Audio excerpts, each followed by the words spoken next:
Conéctate en este día para estudiar el repaso de la lección.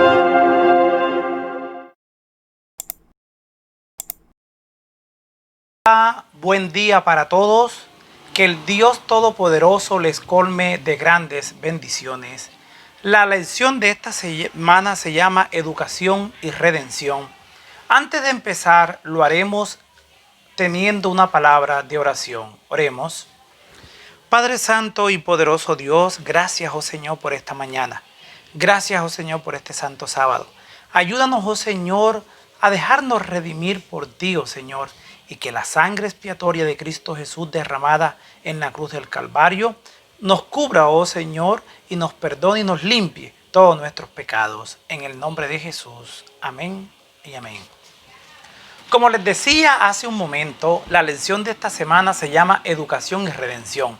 El versículo de memoria se encuentra en 2 de Timoteo, capítulo 3, versículo 16. Dice la palabra de Dios: toda la escritura es inspirada por Dios y útil para enseñar, para redarguir, para corregir, para instruir en justicia, y es palabra de Dios. La Biblia es el libro de texto de todos los cristianos. A lo largo de la historia, habla acerca de Dios y de su pueblo escogido, es decir, todos aquellos que le obedecen a sus requerimientos. A veces se les considera una historia de amor que terminó mal, y terminó mal por el pecado de Adán y Eva que cometieron en el jardín del Edén. Porque luego vino la gracia a través de Cristo Jesús, o puede verse como una historia de un padre y sus hijos rebeldes que al final entran en razón. Pero para los propósitos de la lección descubriremos otra temática en la historia bíblica, a saber, la de un maestro y la de sus alumnos. Jesús como maestro y nosotros como sus alumnos, ellos siguen desaprobando sus exámenes. Es decir, cada vez que el diablo nos coloca una tentación o una prueba y nosotros fallamos, pero Dios es un Padre lleno de amor, que está dispuesto a perdonarnos. Dios nos ama, Dios nos extiende su misericordia, Dios nos extiende su amor. Y cada vez que tú caes o yo caigo en pecado y nos equivocamos, Dios nos ayuda a levantarnos y a que sigamos por la senda de la justicia. Pero el Padre nos explica pacientemente, como buen maestro, sus lecciones de estrategia, hasta que al fin algunos aprendemos. Otros desaprueban los exámenes y otras nunca los van a ganar. Lastimosamente, la historia bíblica no difiere mucho de nuestra propia historia humana, que conocemos también. Vamos a encontrar la historia de Dios y su pueblo que tienen garantizado un final feliz. Dios para ti y para mí, mi querido hermano y amigo, tiene preparado mansiones. Y esas mansiones que tiene preparadas para ti y para mí están aguardando por nosotros. Así que sigamos fielmente las pisadas del gran maestro. Solo esto se logra si nosotros como cristianos alcanzamos los objetivos. La gracia divina es para todos como pueblo de Dios. Asegura este resultado la responsabilidad humana. En esta relación a menudo ha sido mal interpretada, pero de hecho, la historia de la Biblia es esencialmente una invitación a conocer a Dios y comprender su voluntad. Por cierto, aprender a conocer a Dios es nuestra principal prioridad. Tú debes levantarte todas las mañanas, bien temprano, encontrarte con tu Salvador. Esa debe ser la respuesta de un verdadero adorador. No podemos ganar esta gracia, pero podemos aprender. ¿Y qué es la educación cristiana sino la educación que nos enseñe acerca de esa gracia? Y lo más importante, que tenemos un maestro dispuesto a enseñarnos cada día. Aférrate a ese gran maestro que se llama Cristo Jesús. Cuando Jesús dio la gran comisión a sus discípulos, puso en marcha una gran estrategia para que todos los alumnos en la faz de la tierra conocieran del gran amor de Dios. A que unos pocos apóstoles o misioneros, los que fueron enviados, reconocieron y recorrieron muchos territorios y reunieron alumnos, los convirtieron en discípulos, los llamaron a creer en Jesús. Los bautizaron y procedieron a enseñarle todas las cosas que Jesús les había mandado. En otras palabras, los discípulos aprendieron de Jesús durante 3 años y medio. Luego ellos fueron capacitados por Cristo Jesús y luego fueron enviados a predicar este mensaje de salvación. Muchas personas creyeron y aceptaron a Jesús. De igual manera, hoy Cristo Jesús te está formando a ti como un gran maestro para que tú vayas y capacites a otros para el reino de los cielos. Qué excelentes cristianos fueron estos primeros alumnos de Dios. No dejaron convertir por el gran maestro y luego se colocaron en las manos de Dios y ayudaron a corregir a otros por medio del Espíritu Santo. Esto no es de extrañar, ya que todavía tenemos mucho que aprender para descansar en las manos de Cristo. La razón por la que los cristianos siempre están aprendiendo no es solo por curiosidad intelectual o por llenarse de conocimiento o por el afán de conocer las cosas que no conocen. Porque la vida cristiana debe llenar en cada rincón de la vida diaria. Tenemos que ser llenos de la sabiduría de lo alto para que podamos recorrer esta vida y una serie de dificultades, pero que al final alcanzaremos la victoria al lado de Cristo Jesús. Pero para poder alcanzar esta victoria, tenemos que estar siempre al lado de Cristo Jesús como cristianos, profesos de esta vida. Estaremos trabajando muchas veces, otras tal vez descansando.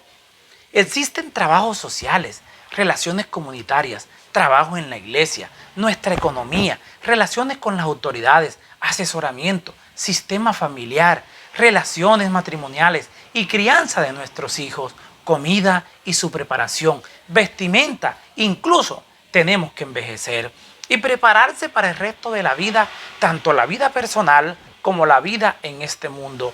Ser cristiano significa aprender algo y sobre todo muchas cosas más. Hay que aprender de nuestro Maestro. Vengo a decirte en esta mañana, te invito a que te prepares en esta tierra para que muy pronto te encuentres con tu Salvador en el reino de los cielos. No abandones el sistema educativo que Jesús te ofrece. El libro de texto es la palabra de Dios, así que cada mañana, cada momento de tu vida, escudriña la palabra de Dios. Dios nos creó todos a su imagen y semejanza. Leamos Génesis capítulo 1, versículos 26 y 27. Dice la palabra de Dios: entonces dijo Dios, hagamos al hombre a nuestra imagen, conforme a nuestra semejanza, y señoree en los peces del mar, en las aves de los cielos, en las bestias y en toda la tierra, y en todo animal que se arrastra sobre la tierra. Y creó Dios al hombre a su imagen. A imagen de Dios lo creó, varón y hembra los creó. Dios dijo, hagamos al hombre. Desde el mismo principio, el registro sagrado proclama la preeminencia del hombre por encima de todas las otras criaturas. El plural hagamos fue considerado casi unánimemente por los teólogos de la iglesia primitiva como que indica a las 3 personas de la deidad. La palabra hagamos requiere por lo menos la presencia de 2 personas que celebran un consejo. Las declaraciones de que el hombre había de ser hecho a nuestra imagen y fue hecho a imagen de Dios llevan a la conclusión de los que celebraron el consejo deben ser personas de la misma deidad. El hombre había de llevar la imagen de Dios tanto en la semejanza exterior como en el carácter. Esa imagen se hacía más evidente en términos de su naturaleza espiritual.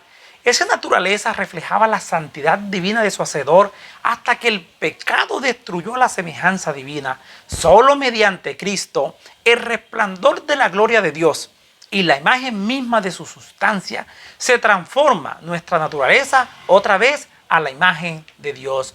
Lo que podemos rescatar en este relato es que Dios desea restaurar su imagen. De nuevo en la raza caída nos hizo a su imagen. De la misma manera en que los padres humanos tienen hijos a su imagen para que Él pudiera educarnos como hijos suyos que pertenezcan a su familia celestial.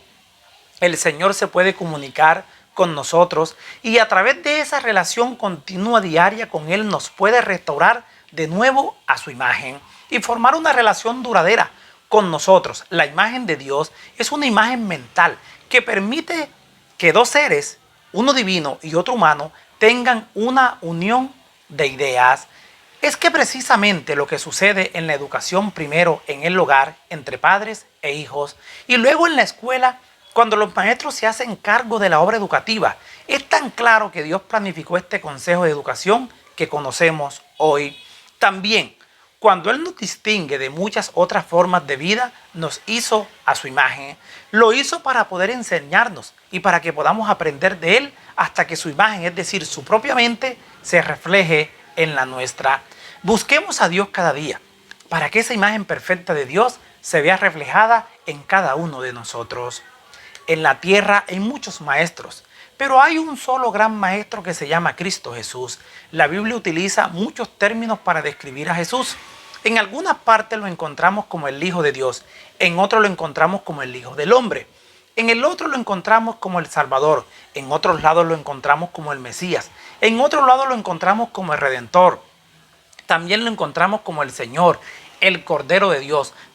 Pero para que nos lo conocieran mejor durante sus más de 3 años de ministerio público en esta tierra, era un gran maestro.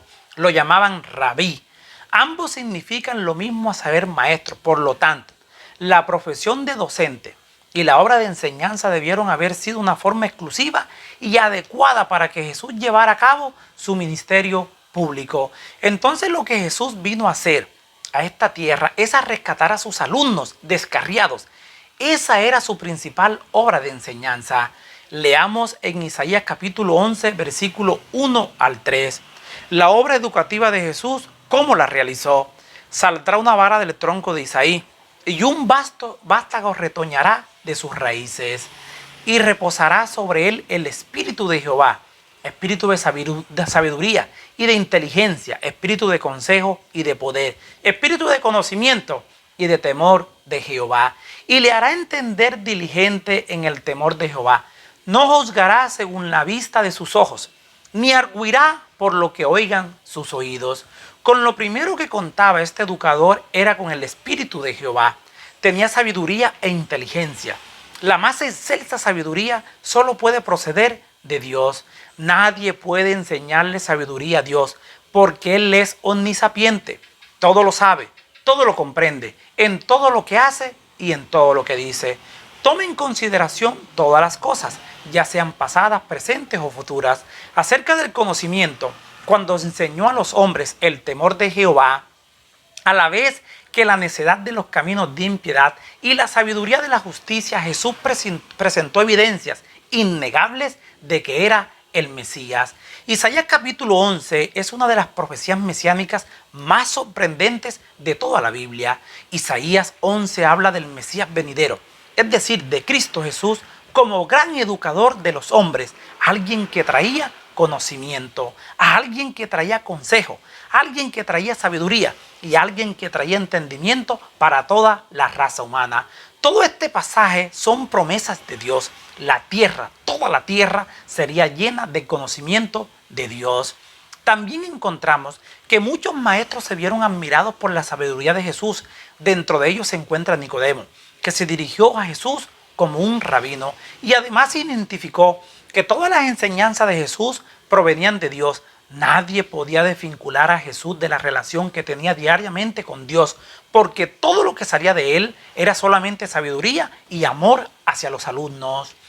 Debido a las señales que Jesús realizó, sus milagros, sus revelaciones, su amor por la raza humana, sobre el significado de la vida, Jesús reconoció el origen de sus dones de enseñanza cuando respondió a Nicodemo que debería nacer de nuevo para que comprendiera y entrara al reino de Dios. Esto significa que la autoridad para enseñar a los demás, incluso en el caso de Jesús, proviene solamente de Dios. Si tú te consideras hoy un docente en la parte de la educación cristiana, solamente te pido en esta mañana que hables solamente de Dios y en Él encontrarás la fuente de toda la sabiduría. Sin duda la enseñanza es un don de Dios. Dios imparte los dones a sus criaturas para que ellos enseñen a aquellas personas que no conocen este mensaje de salvación. Pero tienes que darle la honra y la gloria única y exclusivamente a Dios. Pero si estás enseñando solo tu propio conocimiento y no le das la honra a Dios, ten cuidado de dónde viene tu entendimiento. A lo largo de las escrituras encontramos muchos profetas, pero hay uno en particular que escribió los 5 primeros libros, que es el gran profeta Moisés. Leamos 2 de Timoteo capítulo 3, versículos 14 y 15. Dice la palabra de Dios: pero persiste tú en lo que has aprendido, y te persuadiste sabiendo de quién has aprendido, y de que de la niñez has sabido las sagradas escrituras, las cuales te pueden hacer sabio para la salvación por la fe que es en Cristo Jesús. Qué buenas noticias sería saber que desde la niñez sabes acerca de la Biblia. Los padres judíos fieles comenzaban a enseñar a sus hijos las verdades del Antiguo Testamento a la edad de 5 años. En los días de Pablo no existía la colección de los escritos sagrados del Nuevo Testamento, aunque circulaban ciertas porciones sobre la vida y las palabras de Cristo y una cantidad de las cartas de Pablo para las iglesias. Pero las escrituras, solo ellas, te pueden hacer sabio para la salvación. El propósito esencial de la Biblia no es únicamente registrar historia, ni siquiera describir la naturaleza de Dios. La Biblia fue escrita para mostrar a los hombres cómo pueden ser salvados de sus pecados. En el mundo hay muchos escritos que pretenden ser sagrados, pero la Biblia es el único libro que indica con seguridad el camino de la redención del hombre.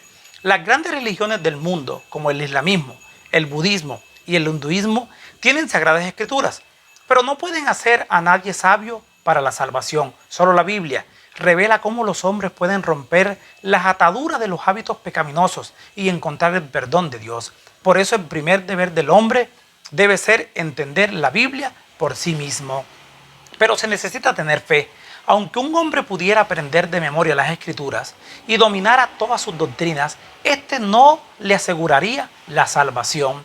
También los demonios creen, pero el conocimiento que tienen de la verdad no los hace santos ni les garantiza la redención futura.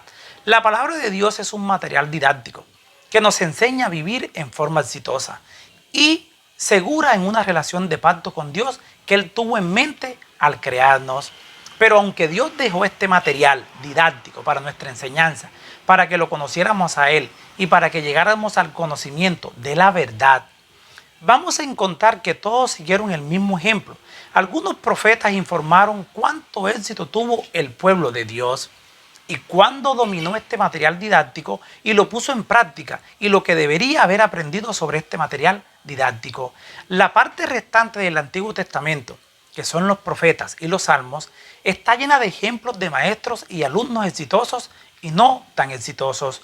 Junto con sus experiencias educativas, ¿qué personas triunfaron con éxito al obedecer la palabra de Dios? Encontraremos a Esther, a Ruth, a Daniel, pero también vamos a encontrar algunos fracasos de algunos cristianos. Estarían los 4 amigos de Job. Por otro lado, los evangelios abundan en materiales destinados a fines educativos, especialmente en las parábolas de Jesús. Cada parábola de Jesús es una enseñanza donde Jesús trae una enseñanza espiritual profunda y la trae a la realidad humana para que todos, niños, grandes y pequeños, entendieran el ministerio de la salvación. Muchas de las cartas de Pablo comienzan con una fuerte proclamación del Evangelio. Pablo se centra enfáticamente en Jesús que fue encarnado, en Jesús que vivió una vida perfecta en esta tierra, en Jesús quien fue crucificado, en Jesús quien murió, en Jesús que resucitó y en Cristo Jesús que ascendió a los cielos y se sentó a la diestra del Padre. Pero termina con un material educativo, lecciones prácticas sobre la vida diaria de los cristianos.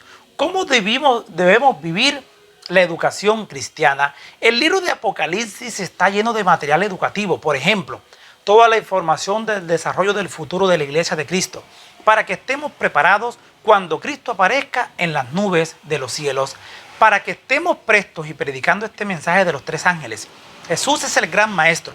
Puedes abrir Apocalipsis y allí te vas a encontrar con Cristo Jesús como el gran Redentor. En otras palabras, en toda la Biblia, desde Génesis hasta Apocalipsis, encuentras material suficiente para seguir a Dios. No hay excusas para el cristiano. En todos los entornos educativos encontramos algunos sabios. En la palabra de Dios encontramos la palabra sabio, también la palabra sabiduría. Leamos el primer libro de Reyes, capítulo 4, versículos 29 al 34. Dice la palabra de Dios: en todos los entornos educativos encontramos algunos sabios. En la palabra de Dios encontramos la palabra sabio y también la palabra sabiduría. Leamos el primer libro de Reyes, capítulo 4, versículo 29 a 34, dice la palabra de Dios. Y Dios dio a Salomón sabiduría y prudencia, muy grandes y anchura de corazón, como la arena que está a la orilla del mar. Era mayor la sabiduría de Salomón que la de todos los orientales y que toda la sabiduría de los egipcios. Y para oír la sabiduría de Salomón venían de todos los pueblos y todos los reyes de la tierra, a donde habían llegado la fama de su sabiduría. Y para oír la sabiduría de Salomón venían de todos los pueblos y de todos los reyes de la tierra, a donde habían llegado la fama y la sabiduría. La sabiduría de los egipcios, la sabiduría de Egipto era famosa en todo el oriente. Incluía astronomía, medicina, arquitectura, matemáticas, música, pintura, embalsamiento y filosofía mística. Se ha preservado toda una riqueza de la llamada literatura sapiensal de Egipto, pero era a Salomón. Es tan solo natural que se esparciera la reputación de la sabiduría de Salomón y que muchos vinieran desde naciones distantes para compartir su sabiduría. Todos los reyes, no todos los reyes en persona, pues muchos enviaban a sus mensajeros, aunque algunos gobernantes como la reina de Sabá prefirieron visitarlo en persona. El rey Salomón se destaca entre los personajes de la Biblia como un hombre muy sabio, que habló con autoridad sobre la vida animal y vegetal. Pero también fue inspirado por Dios para componer proverbios con gran sabiduría, es decir, como un hombre culto de Dios. Los libros de Proverbios y Eclesiastés contienen muchas enseñanzas sabias sobre diversos temas. Si tú quieres convertirte en un hombre sabio de la palabra de Dios, estudia el libro de Proverbios. Así como otros sabios muestran de la antigüedad, Salomón es uno de los más sabios según la palabra de Dios. La sabiduría de Salomón es muy semejante a nuestra educación actual. Especialmente de joven, Eclesiastés capítulo 12, versículo 1 dice que debemos acordarnos de nuestro Creador en los días de nuestra juventud. Pero una persona acumula sabiduría a lo largo de la vida, otros solamente acumulan conocimiento y otros solamente acumulan experiencias. Pero en realidad una persona acumula la sabiduría a lo largo de la vida cuando se centra en una relación íntima con Dios. En segundo lugar, la sabiduría generalmente tiene un lado práctico. Por ejemplo, Salomón aprende de las hormigas que recogen en el verano para tener suficiente provisión para el invierno. Es decir, que Salomón se inspiraba en la belleza de lo que fue creado por nuestro Dios. Al mismo tiempo da un consejo de sabios al perezoso. Con toda la sabiduría, no es solo práctica, también tiene un lado teórico, ya que comienza con la fe en Dios y sigue ciertos principios fundamentales. La sabiduría nos ayuda a vivir de la manera responsable y en beneficio de los demás, y también nos ayuda a protegernos de la desgracia. Finalmente, al igual que la educación actual, si sabes del amor de Dios, vives con prudencia, reverencias a tu Creador y obedeces fielmente sus enseñanzas, eres un hombre sabio. Haz esto y vivirás. No te centres en buscar lo que no sabes. Mientras continúas buscando lo que aún no conoces, puedes perder las bendiciones de lo que ya sabes. Y esto es una buena posición desde la cual podemos aprender a conocer a Dios y a confiar en su gracia. Más bien, céntrate en la ley de Dios. En ella está la sabiduría que debes aprender de parte de tu Creador. También seguimos estudiando la palabra de Dios y encontramos a la iglesia que Cristo fundó con sus primeros apóstoles. Vamos a encontrar la iglesia primitiva, una iglesia pura, una iglesia que en Apocalipsis es representada por el caballo blanco. Uno de los principios notables de la educación en las Escrituras surge cuando Jesús, el gran maestro, interactúa con sus seguidores, especialmente con sus discípulos. Se prepara para dejar a sus alumnos bien equipados con el conocimiento verdadero de la palabra de Dios, porque Jesús descendió en carne para que la gente entendiera los designios del Salvador del universo. Había estado con él durante 3 años y medio aproximadamente, la cantidad de tiempo que destinamos a la educación secundaria o superior. Al finalizar cualquiera de estos periodos en una persona, los estudiantes en el mundo consideran que están listos para valerse por sí solos. Decir que Jesús, como gran maestro educativo, hizo un gran trabajo, dedicó suficiente tiempo, sacó suficiente espacio, vino del cielo para que tú y yo aprendiéramos los designios de la palabra de Dios. Y al mismo tiempo nos asignó comportarnos como portadores de luz, pero Jesús sabe mucho más de lo que enseñó a sus discípulos y por eso proporcionó a sus seguidores educación continua bajo la tutela del Espíritu Santo. Es decir, Jesús dejó un maestro sustituto en su aula de clases. Cuando Jesús ascendió a los cielos, no nos dejó huérfanos, les dejó a ti y a mí el Espíritu Santo para que ellos siguieran aprendiendo acerca de Él y nosotros también aprendiéramos acerca de Él. En otro lado se identifica este maestro o guía como el consolador o un abogado que les daba a los seguidores de Jesús clases permanentes. Se lo identifica como el Espíritu de verdad porque Él viene a enseñar la verdad. Si bien el Espíritu Santo es un educador, la obra del Espíritu Santo es educativa porque está enseñando a todos los seguidores de Cristo Jesús para que lo acepten especialmente en lo que respecta a buscar y encontrar la verdad. Leamos 1 Corintios, capítulo 2, versículo 1 al 5, dice la palabra de Dios. Así que hermanos, cuando fui a vosotros para anunciarles el testimonio de Dios, no fui con excelencia de palabras o de sabiduría, pues me propuse no saber entre vosotros cosa alguna, sino a Jesucristo y a este crucificado. Y ni mi palabra ni mi predicación fue con palabras persuasivas de humana sabiduría, sino con demostración del Espíritu y de poder, para que vuestra fe no esté fundada en la sabiduría de los hombres, sino en el poder de Dios. Con palabras persuasivas, ni en las discusiones privadas, ni en la predicación pública, dependía Pablo del poder persuasivo del razonamiento humano. No procuraba cautivar y hechizar a sus oyentes con el estilo de una filosofía sutil que tanto agravaba a los griegos. La prueba del origen divino del mensaje que predicaba Pablo no debía buscarse en hábiles argumentos, sino en la evidencia o exposición del Espíritu Santo. La obra de Pablo en Corinto, como en otras partes, había estado acompañada de milagros. Los dones del Espíritu Santo habían sido impartidos a la iglesia en abundante medida. La presencia de los dones del Espíritu en la iglesia era una demostración de la verdad del Evangelio predicado por Pablo. Pero el milagro máximo era la conversión a Cristo de muchos corintios procedentes del paganismo. Los ladrones se volvían honrados, los haraganes diligentes, los disolutos puros, los ebrios sobrios, los crueles bondadosos y amables, y los desdichados felices. La lucha y la discordia se transforman en paz y armonía. Estas evidencias del poder del Evangelio de Jesucristo eran observadas por todos y no podían ser negadas. El Evangelio ha continuado dando esta clase de prueba de su origen divino a través de los siglos. Cada pecador convertido proporciona una demostración tal, y cada caso en el que el Evangelio produce paz, gozo, esperanza y amor, demuestran que el mensaje tiene su origen en Dios. Si quieres que tu mensaje de predicación triunfe, todas las cosas profundas de Dios, todo será estudiado bajo la guía del Espíritu de Dios. Cuando tú como alumno te unes al Espíritu de la verdad, cuán profundo se convierte el estudio de la Biblia.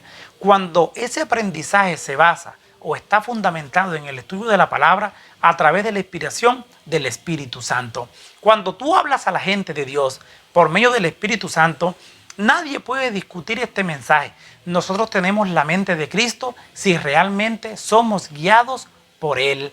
Lo que significa que los cristianos llenos del Espíritu tienen acceso incluso a la mente de Dios. Por lo tanto, cualquier cantidad de aprendizaje y entendimiento, Dios está dispuesto a regalarte toda la verdad si eres guiado por el gran Maestro Cristo Jesús y por el educador que dejó Cristo Jesús aquí por medio del Espíritu Santo. Les habló Flavio Martínez. Que la paz de Dios les acompañe en este día.